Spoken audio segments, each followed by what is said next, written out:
It was back in 2018, the City of Windsor applied to the Disaster Mitigation and Adaptation Fund, and in 2019, we were successful for a suite of flood mitigation efforts in Windsor's East End.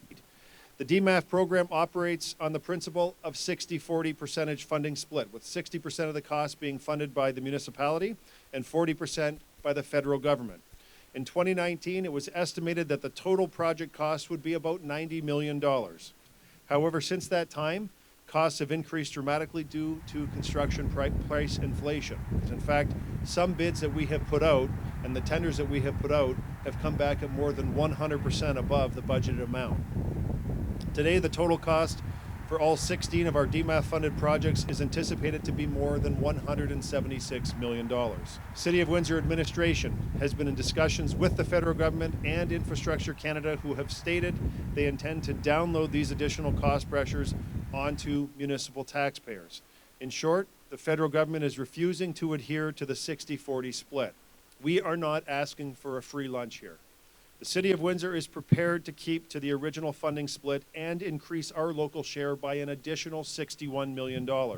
But we need the federal government to follow suit and provide their share and allocate an additional $26 million to cover these cost increases. The fact that we have Councillors Geniak here and Councillor Marignani and Councillor Morrison and Councillor McKenzie, that they've come out today to be part of this, speaks to the importance that we place behind the funding and the work that we have committed to do of our sewer master plan, a $5 billion commitment by the City of Windsor to make our systems more resilient to climate change, to make sure that we can help put an end to basement flooding once and for all. The information that we're sharing with you today is nothing short of a kick in the teeth. In 2016 and 17, when we declared a disaster and the federal government started talking to municipalities about disaster mitigation, the announcement in 2018 of the funding was very, very well received by the people of Riverside, my ward specifically, and Ward 7.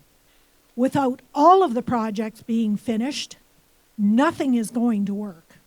And so for the municipalities to be expected to pony up this kind of money on the backs of the municipal taxpayers is a little unrealistic. Unless we get that money, it means that residents here are going to see their taxes increase and the debt load of this city increase too.